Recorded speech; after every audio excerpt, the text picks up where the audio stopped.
is what is life forever.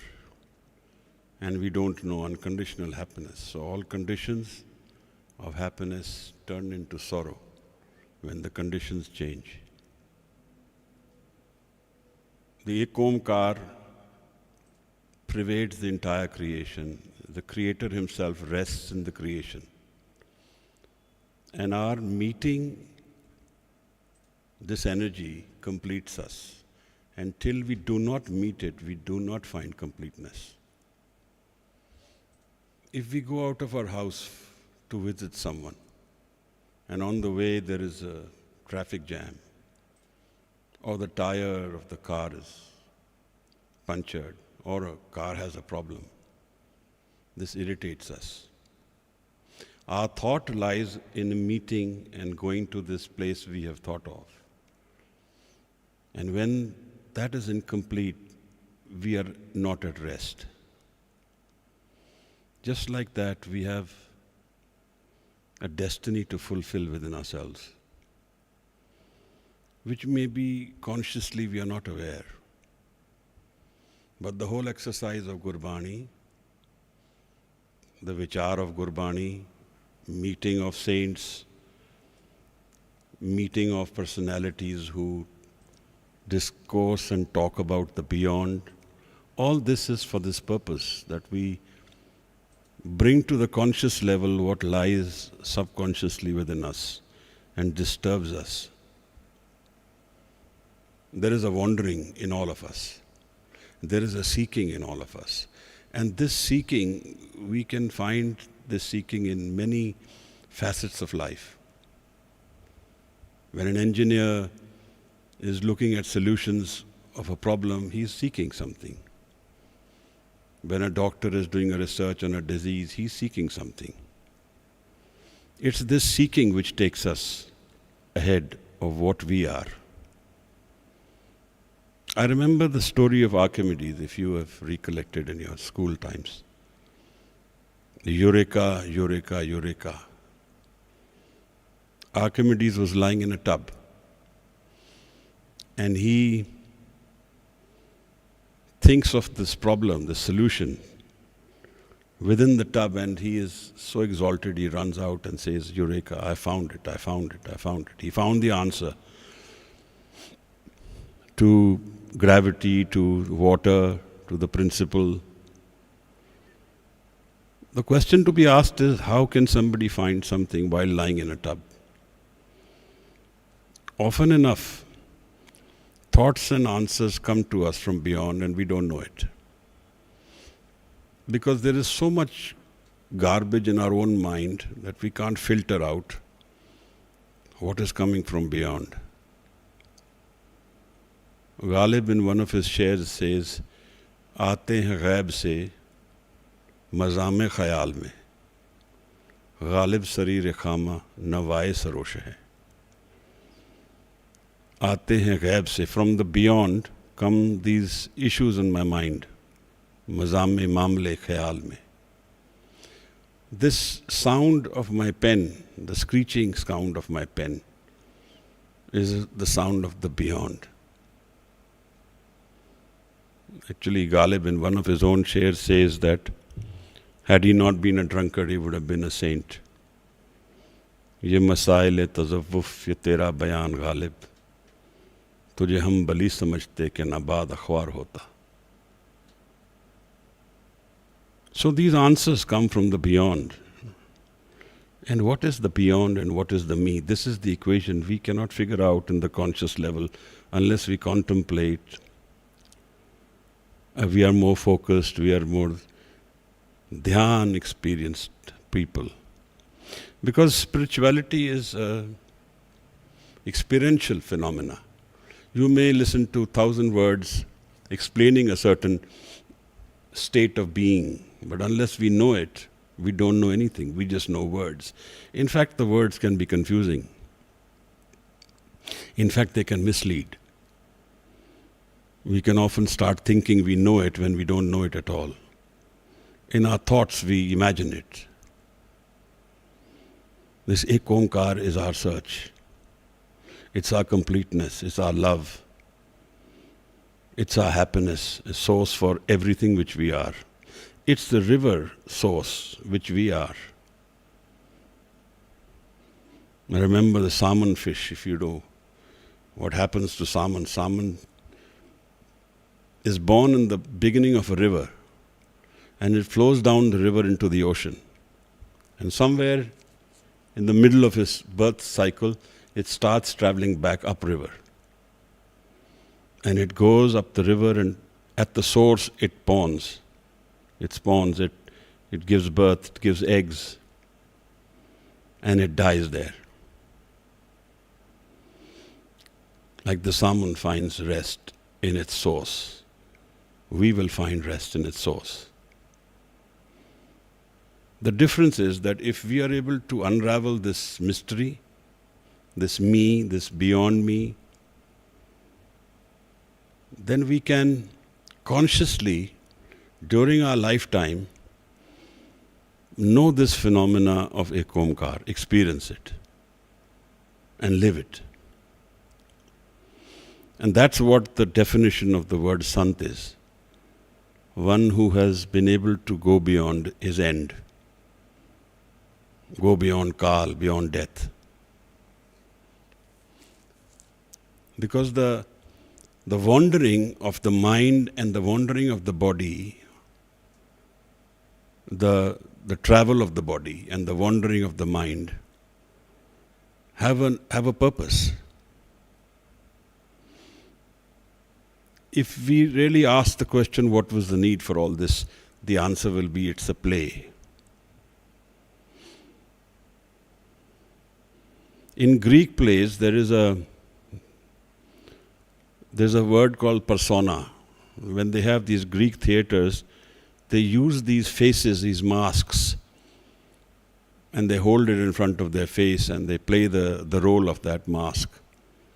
That mask is called persona. That's the rude word for personality. And that's how the play is held. The play is not real. The persona is temporary. And the play is for some time. And then the masks go away and nothing remains of it. My persona is my ego. Our egos are our different personas. Now we can judge the other for good or bad, but it's a persona. It's a temporary identity which, if we are able to figure out the deeper meaning of life, really culminates in celebration. And the persona then is not so relevant. That's why those who have really found play this game of death openly, challenge death, so to say, go beyond the body. They have found meaning beyond the body.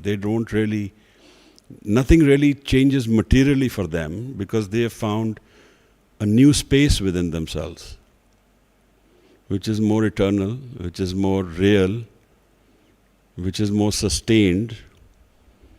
In fact, it is forever. So when we read the Gurbani, we read the Guru Granth, we read the JAPJI, we will find this word come in very often, Sada, forever.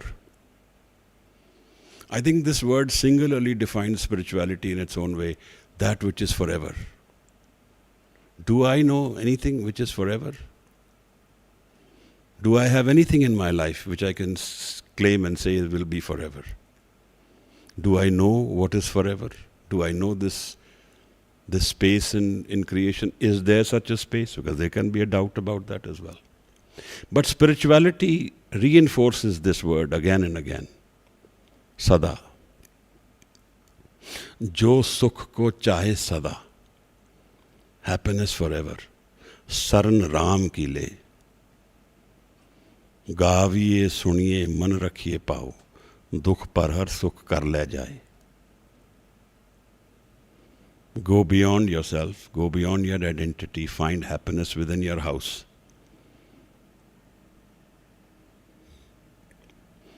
Guru Nanak, Guru Granth, all the gurus deal in this commodity. When Maharaj was asked this question, Kis vakhar ke tum ban ja rahe? What product do you deal in? You leave your house and travel for 24 years in the wilderness, in different places. What is it that you're dealing in?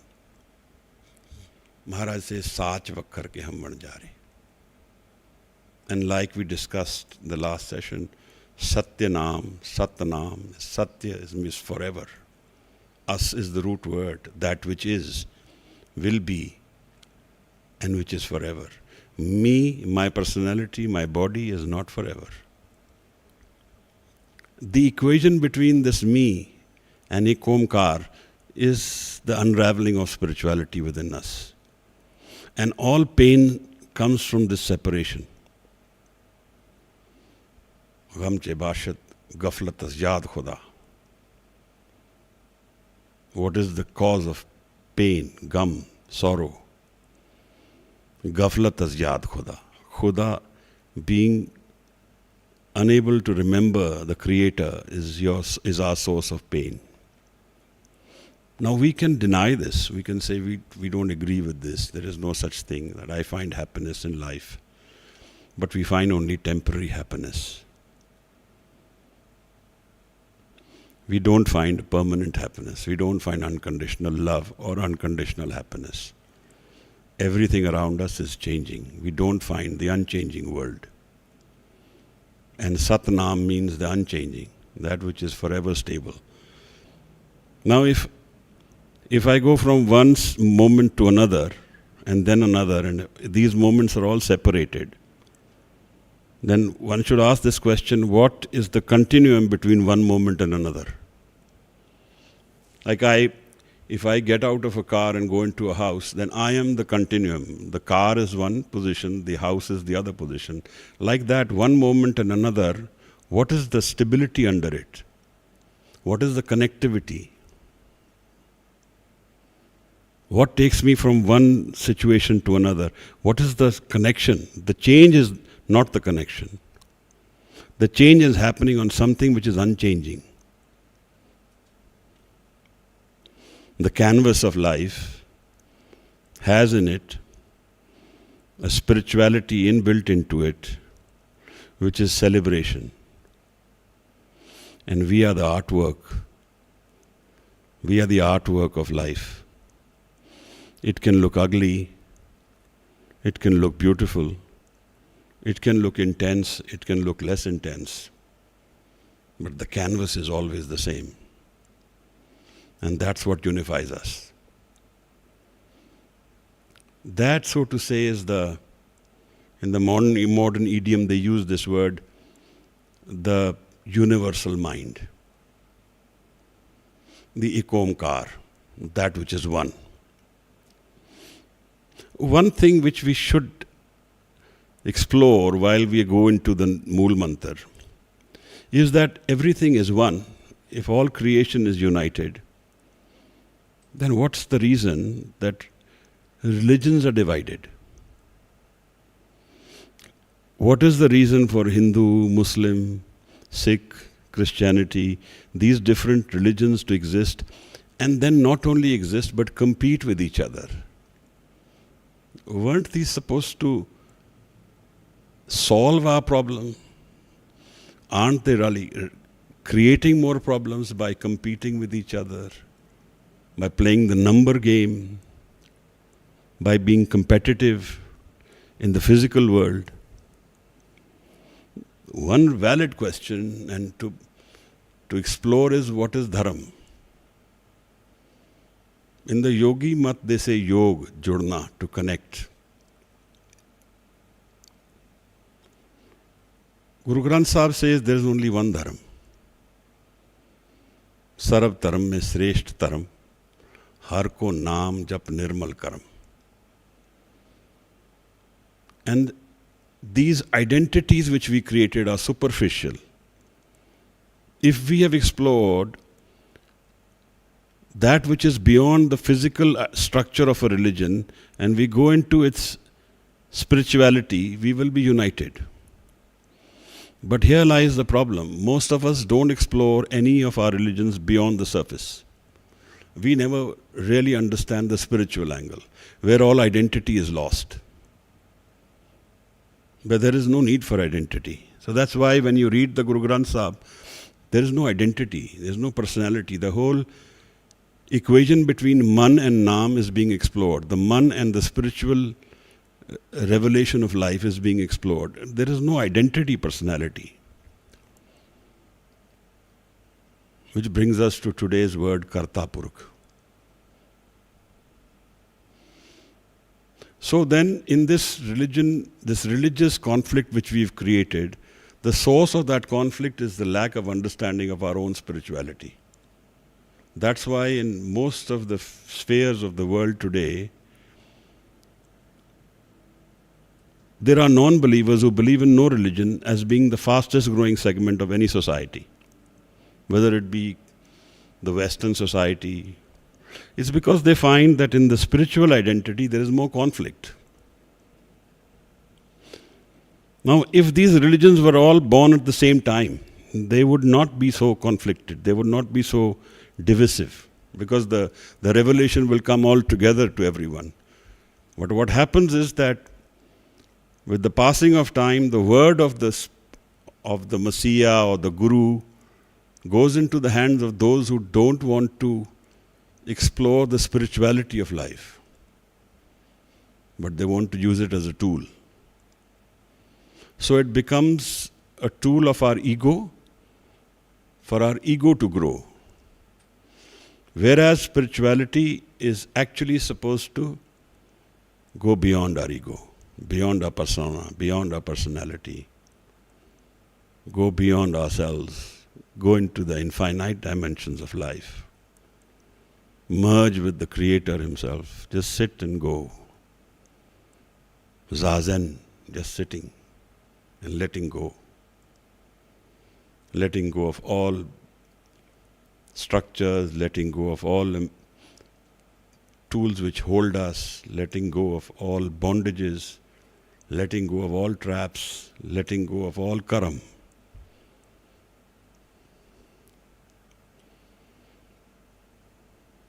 So the JAPJI Maharaj will take us into this journey. When he says that the cleansing of the mind is a relevant aspect of knowing our inner spirituality. Like a pond of water which is dirty, we don't know the surface of it because it's murky. So is our mind.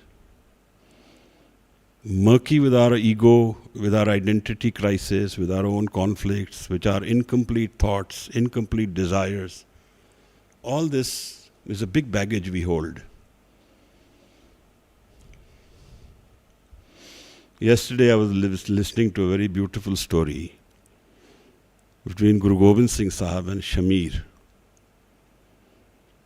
Shamir was a Sikh who Guru met after he had lost the battle. Nabi Khan, Ghani Khan, they brought him out of the danger area. And then they told Maharaj that we want to bring about a truce between you and Aurangzeb. And Maharaj says, truce is a good word. I've always loved it. And they say, but you must agree to admit your loss, that you've lost. So he says, but that I can't do. So they say, but you have lost. You've lost your land, you've lost your children, your family is devastated, you have no money. Maharaj says, there's one thing to lose a battle, and another thing to admit that I've lost. I may have lost in the physical sense, but my happiness and my sense of being, my connection to my Creator is never lost. So in that sense, I am not lost. And then he writes this letter of victory, and in this state of situation, this situation called the Zafarnama, where he explains to Aurangzeb that his source of happiness is unconditional. And in that way, victory belongs to only those people who have found this source of happiness. The rest are all losers. They may be kings, they may own many things, but they will have to abandon it all. They're just visitors here. We are all just visitors. So in that way, none of us are victorious. The situation of life, it doesn't give us victory unless we've known the inner state of our spirituality. So Maharaj says, man jeete jag jeet. When you've won your mind, you won the world. Because anything in this life is temporary. Any victory, any loss, any pain, any sorrow, it's all temporary. And one leads to the other. Our confusion is that we are seeking solutions which are short-sighted. And in that way, there are many, many problems which we face. And we make that our whole life situation. We never transcend the physical reality of our being. We never go beyond the thoughts of our mind. So if you look at thoughts like a curtain, our thoughts block our vision. In that way, we don't have the knowledge of what is really life. So Maharaj encourages us, he says, Pariye hath pair dande, pani tote utras khe, moot paliti kappad hoye, de sabun daiye o toye, pariye mat papa ke sang, o tope name ke rang. He says, our mind is full of dirt, it's full of murkiness, it's full of confusion, chaos. He says, wash it with the Naam. Naam is the reality of life beyond the physical. It's the reality of life which is what we explore within ourselves, within our mind, which has not got the conditions of the ego with it. So there is only one dharma, the merging of myself with my creator. That is the dharma. Bhai prapat manuk dehuriya, ko bind milan ki hai teri bariya. You've got this opportunity of the physical life to meet the creator. Avar kaaj tere kite na kaam, mil saad sangat paj keval naam. No other activity of mine will be relevant in the absolute, in the timeless zone, in beyond the physical. Only Naam will be of use. Naam being the Sat Naam, the road to my creator.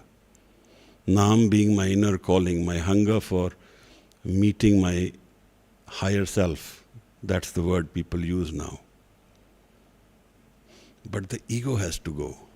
That's our problem. And we don't know how to go beyond the ego. We cannot go beyond the ego. We will discuss that when we come to the end of the Mool Mantra. The revelation of the opening of the flower of creation, where all the secrets of life are revealed, is Gur Prasad. Where we meet the Guru. And what is the role of the Guru? What is the condition of the Guru? Who is the Guru? These are interesting aspects to explore. We did touch on them in the introduction of JAPJI.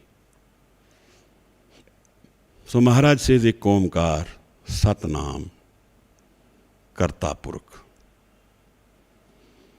Karta being the creator, the one who creates. In the Siddh Ghosh, there is one question which the Siddhs ask Guru Nanak Sahib. Tresut angalvai kaiye, tehka kavan adaro. This 3 and 7 fingers, this the breadth, they've measured it somehow. the cycle of breath, what is the basis of this? Maharaj says, Pavan ka vasa, sun nivasa, akal kala tarsoi. The breath rests in sun. Sun being the samadhi of the man, where the man is absolutely focused within itself and it doesn't go out like the black hole in creation, where all light goes in it and never comes out.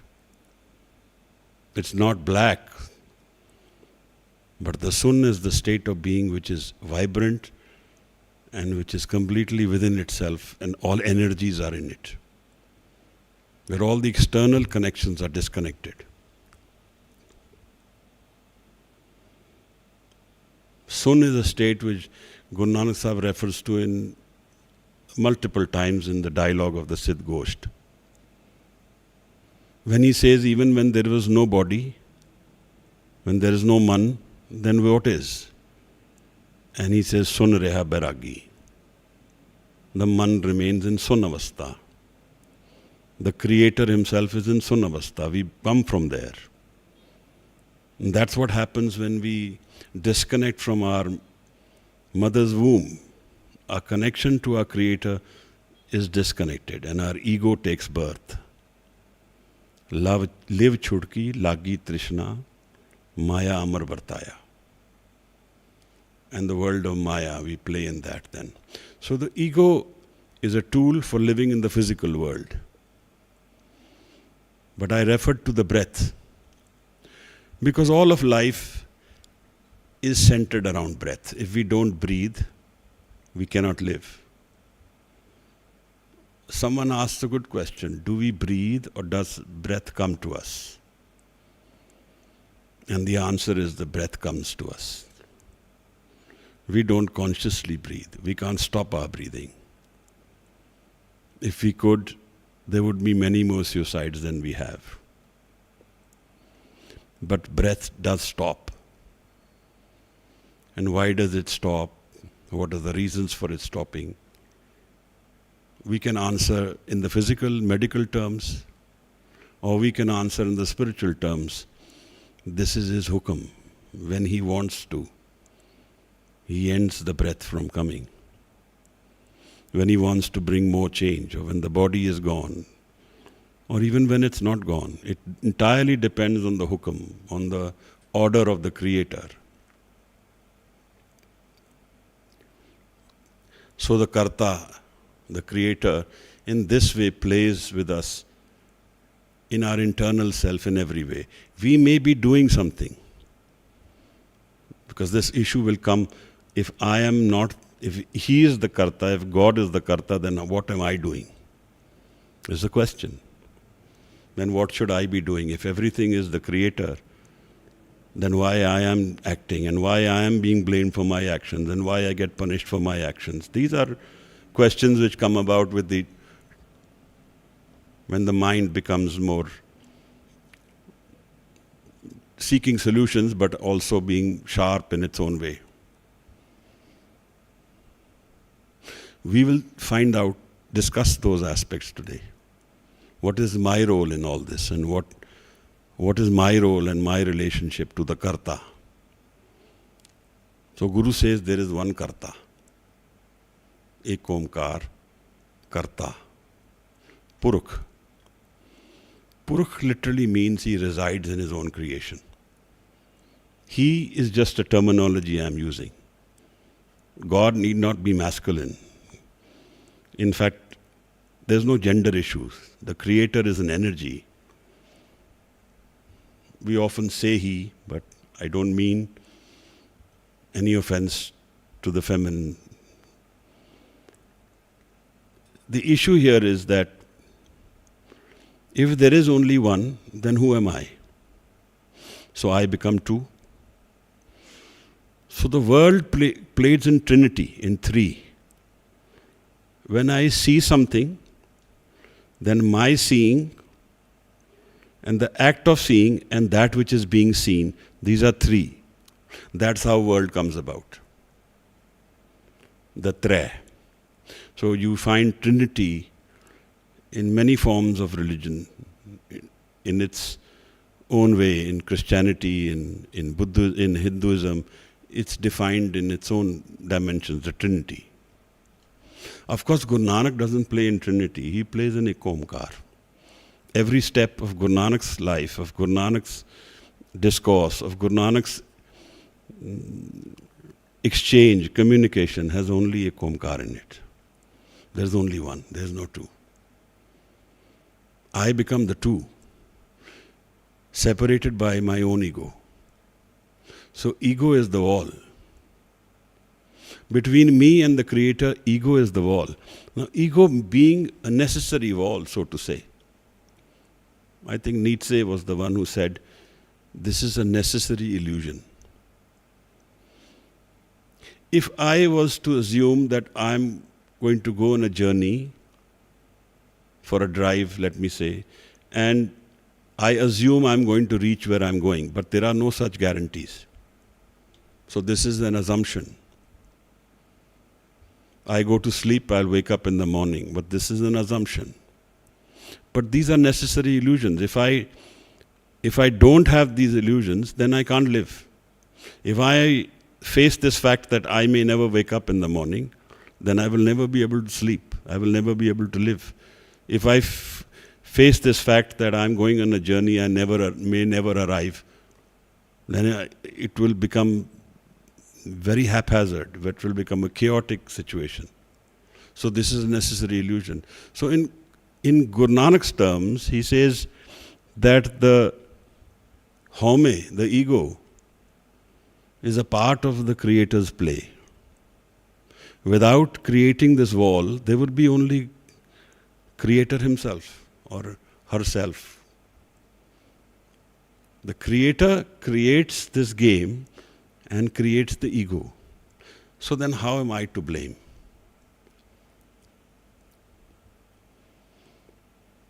I am to understand this, that my pain comes from the source of my ego.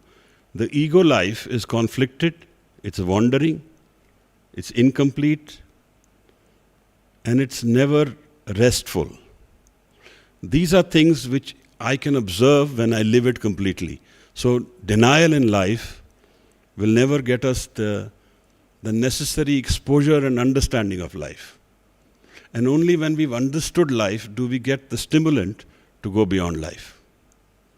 I hope you understand what I'm saying. From my pain, I derive my solutions. I ask my questions.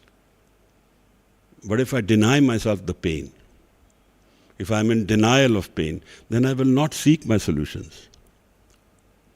If I am in denial of hitting the wall every time,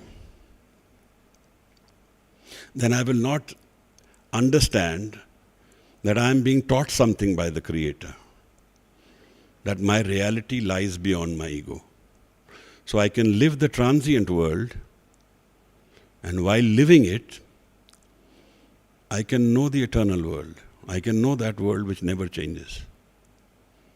I can know that world which has happiness forever in it. I can know that world which has no death. I can know that world where there's infinite possibilities of life. When there's no pain, no sorrow, no mistakes. Where what I want I do, what I wish I do, and I'm never wrong. There is a state of being like that, described in the Gurbani. Bhagat Ravidas calls it Begampura, a city without sorrow. He says, Ab mohe khoob watan geh pai, uha khair sada mere pai. I have found a great country, a great place of being, where I am forever taken care of. See, that word sada comes again. Uha khair sada mere pai. Maharaj says, Begampura sehar ko nao, dukh andho nahi taithao.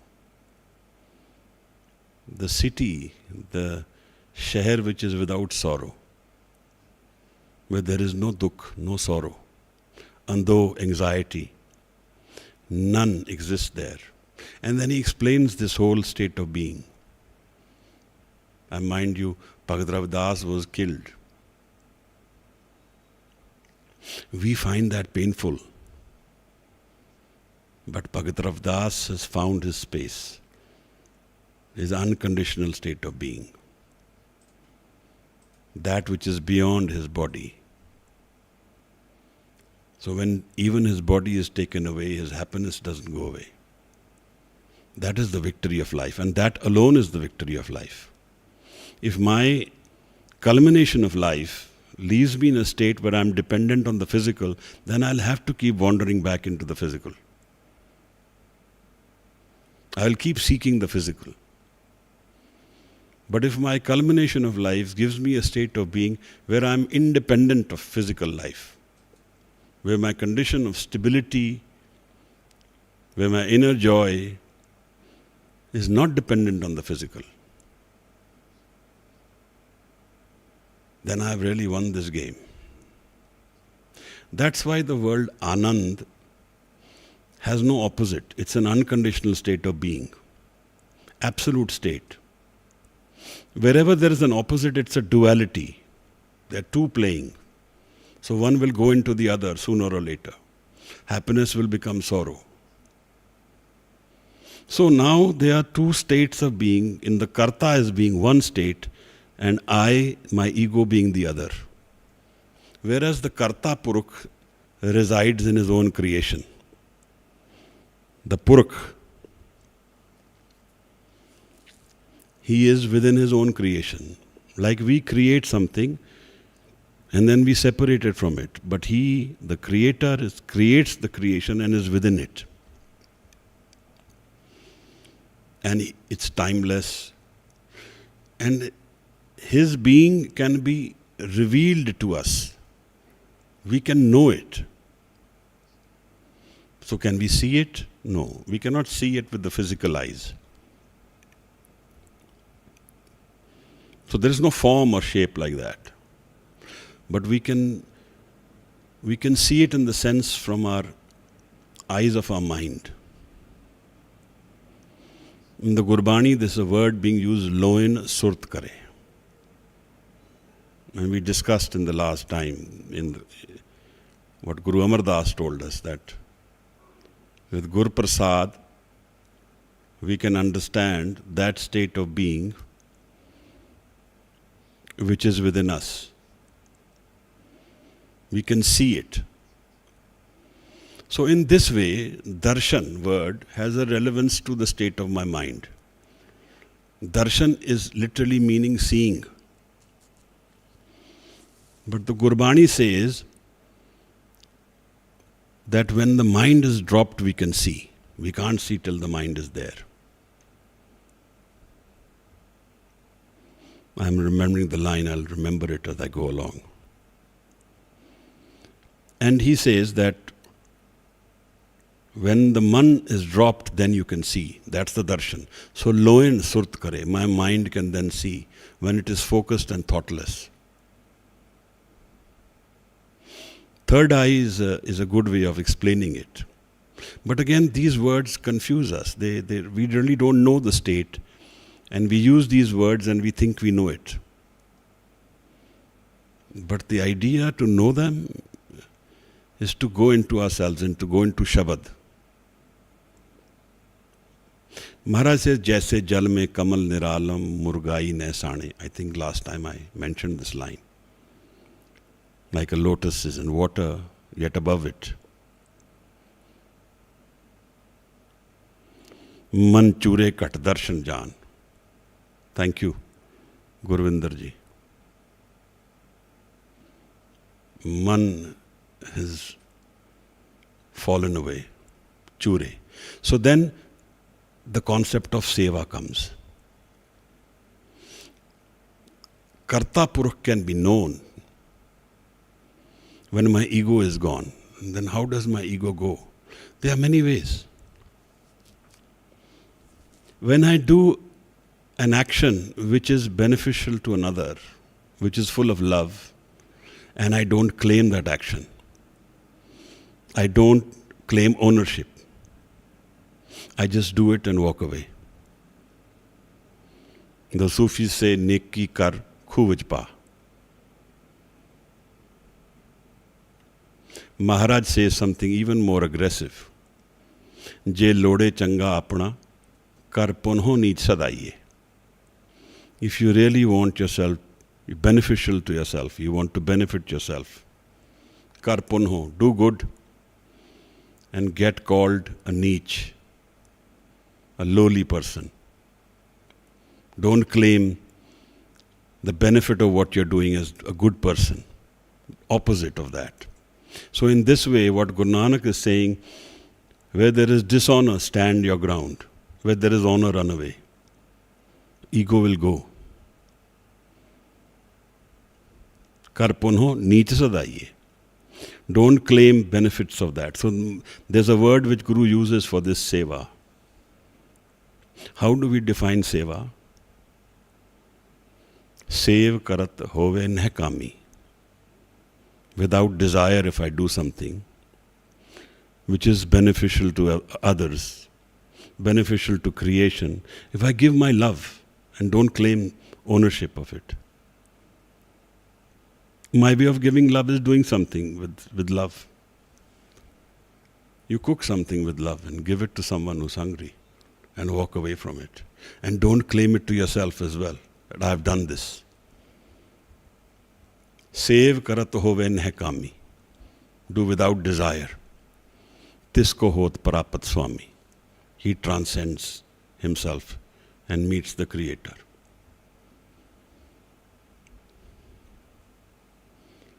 So this is the ego mind. Then Maharaj says that we need to transcend this man. Man beche Satgur ke paas. Sell. Give your offer this ego mind to your Guru. Tis sevak ke karaj ras. So the changing mind, the conditioned mind I have created all my life, from my education, society, family, all the conditioning coming in it. All the judgments, good, bad, everything like that. With this divisiveness. So what do I need to do to know this Karta Purukh? Is a good question. If this Karta is the creator, he himself is the doer, then who am I? Then why I am blamed for my actions? I am answerable for my actions where I have said I am doing it, where I have enjoyed the joy of doing that action. There I am answerable for that result, whether it is good, bad. Whatever done through the ego is like a seed.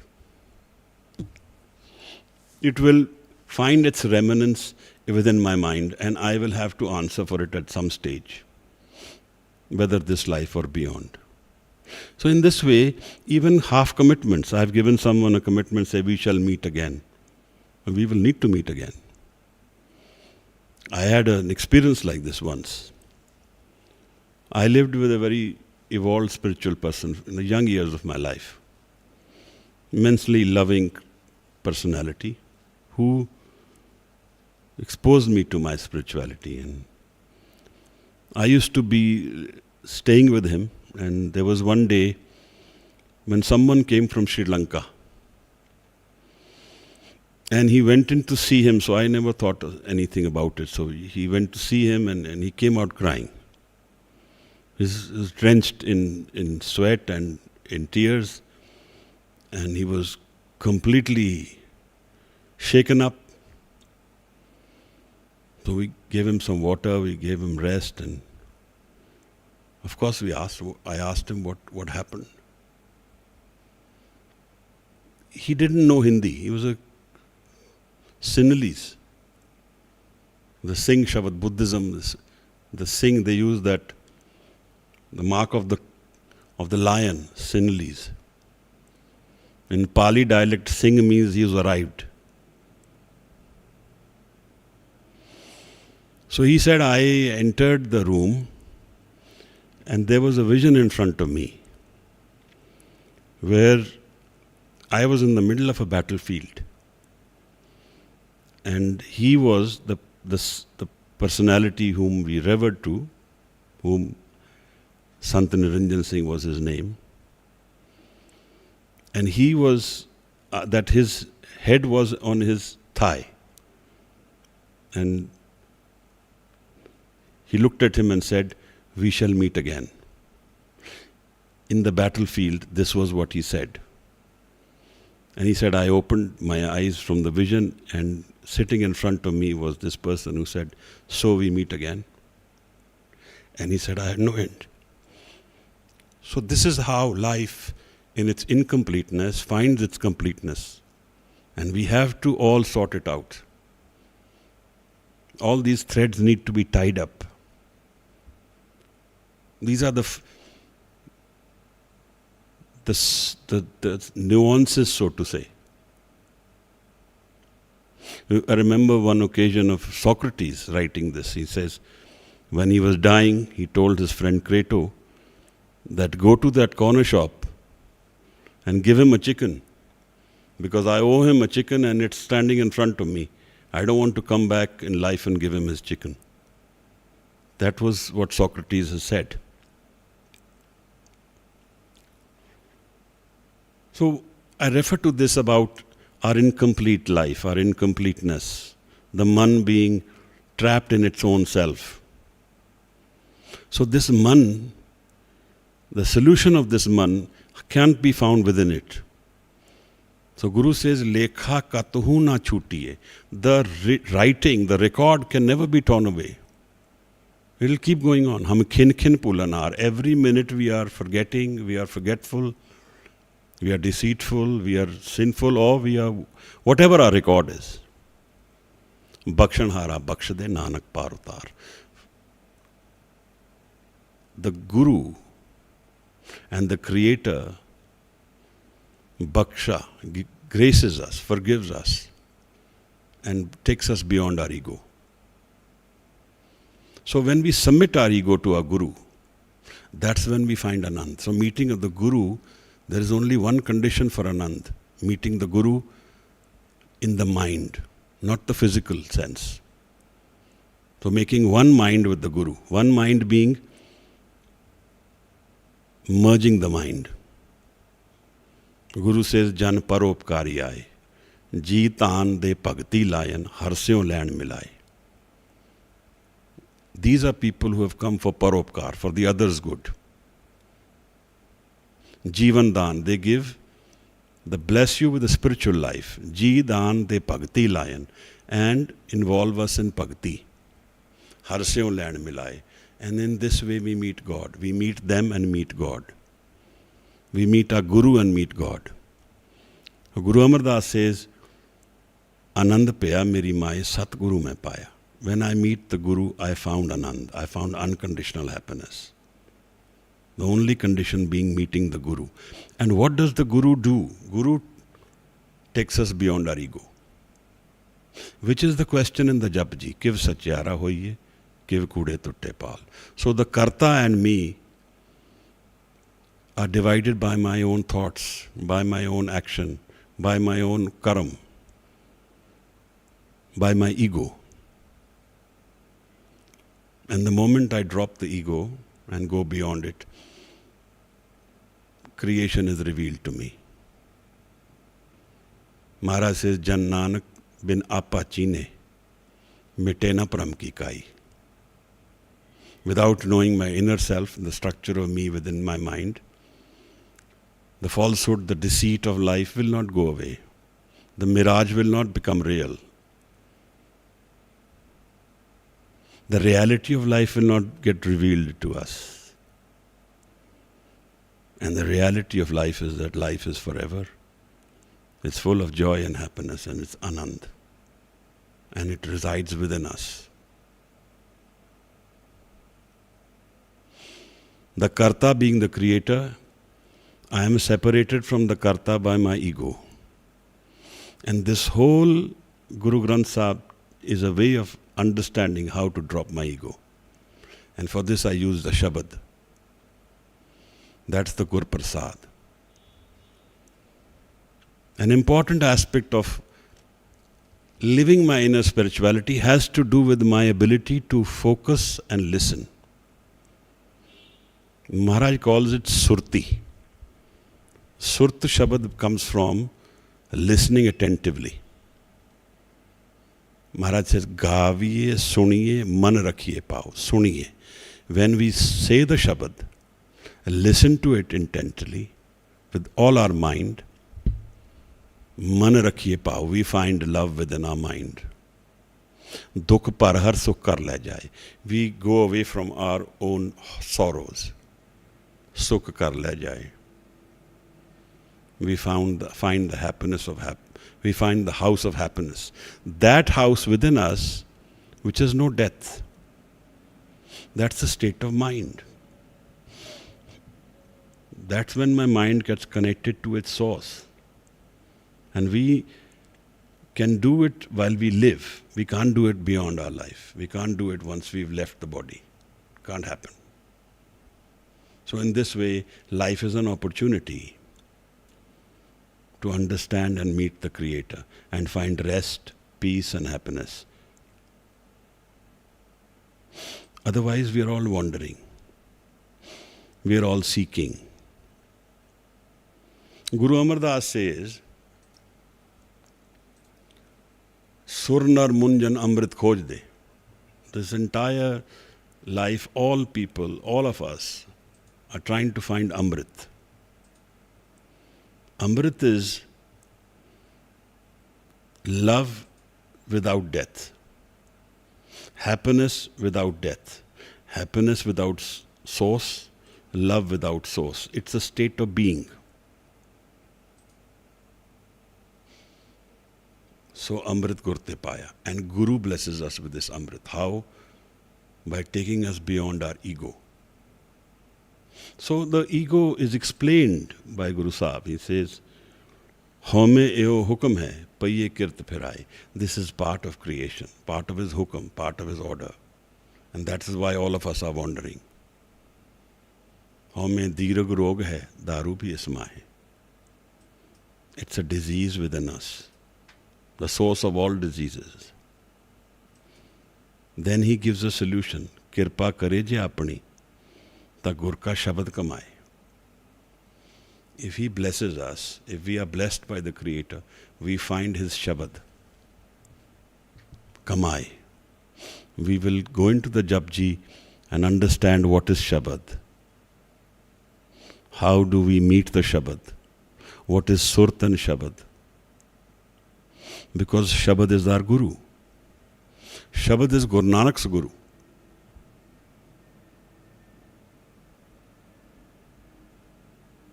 The wandering of life, the confusions of life, the chaos and the pain comes from our not able to find stability within ourselves. And the stability within ourselves comes in the dhyan. And in the dhyan, if we are absolutely focused, then we can understand the karta. Because we no longer do then. Bani says, Moond liye darwaze, baaj yele anhad baje. I have shut the doors of my physical life and I have gone inward. And there is a celebration going on inside me without my doing anything. So my need to keep doing is my need to find solutions to my inner self. And actually the problems come outside. The chaos within me is reflected in the physical. The karmas within me come out into the physical form and meet me. Bhagat Tarlochan says, Dukrit, Sukrit, Tharo Karamri. Pain and sorrow is your karam. And nobody can go beyond. You have to live those karam. But what we can do is find a life of Nadar, life of Shabad, life of Anand, life of Naam. Which are the solutions, which is a dimension separated from the karam. We still will need to live the karam, but they will be altered by what the Guru's presence. And then there is no other way. There is no other way we can find a solution to ourselves without going beyond our ego. Until we don't meet and merge with Ek Omkar, we will be wandering. And that's our choice. So there is the free will. Nobody is forcing us. The Creator doesn't ring our bell in the morning and says, I am the Creator, better follow me. Doesn't say that. If he would, life would not be what it is. So free will. So here, what I do in my own free will, through my ego, I am answerable for. In that way, I have a limited option of life. I have my own energy which I can choose. And those are choices which we choose always in life. We can choose in the career, in our own option. Those are a different plane. So we do choose. There's nothing wrong in choosing those or living those. What subject to study, what career to have, those are our choices.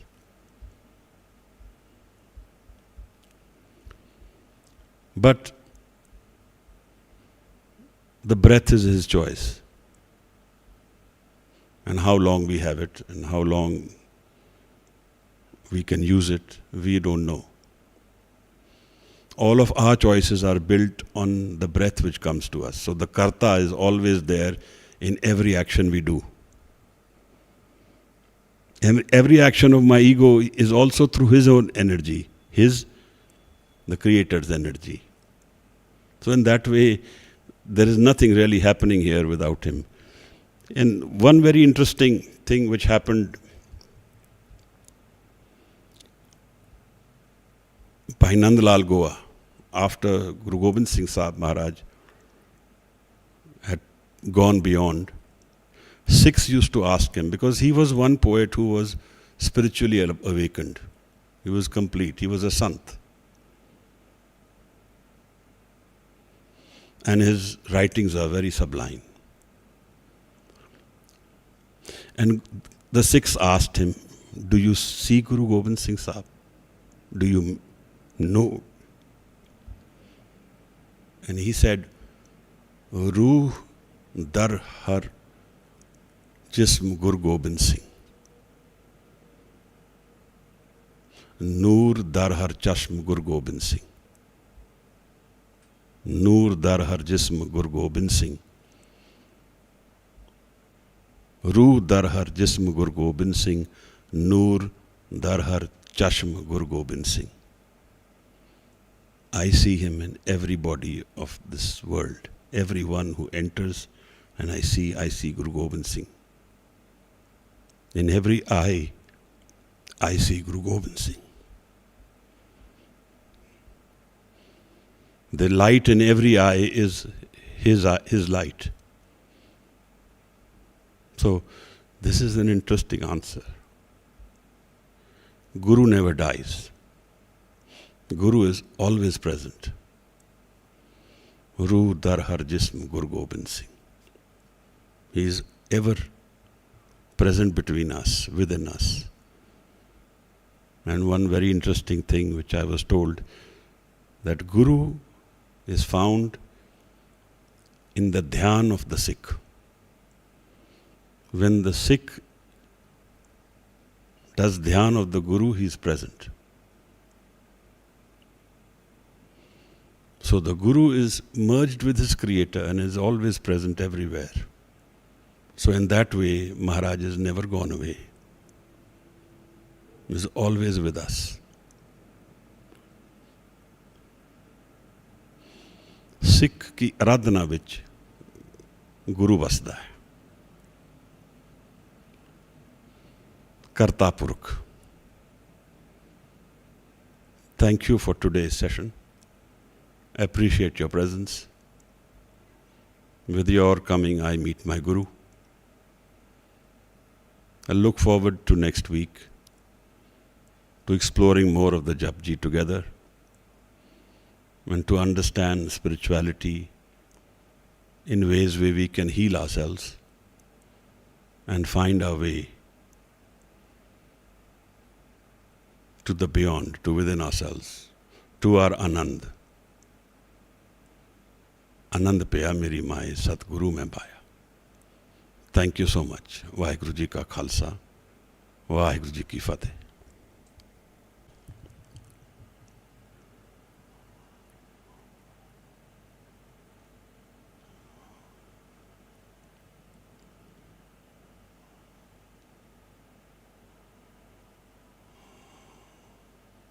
So I assume there's no one who would like to say something, and we can go into Indrajit. Is there someone we have?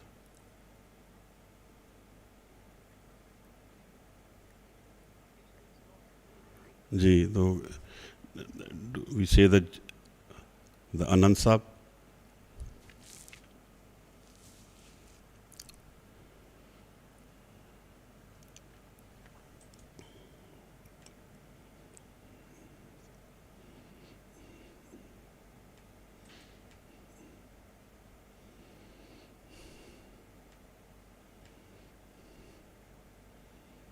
जी.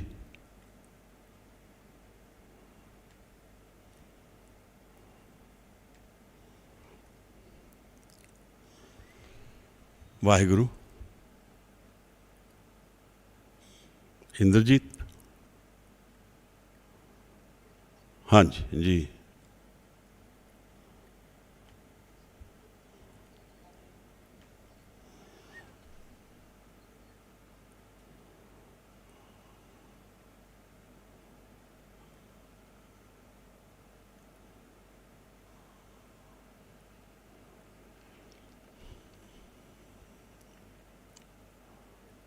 हाँ जी, please. जी please.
Waheguru ji ਕਾ ਖਾਲਸਾ, ਵਾਹਿਗੁਰੂ ਜੀ ਕਾ ਖਾਲਸਾ, ਵਾਹਿਗੁਰੂ ਜੀ ਕੀ ਫਤਿਹ। ਧੰਨਵਾਦ ਮਹਾਰਾਜ, thank you.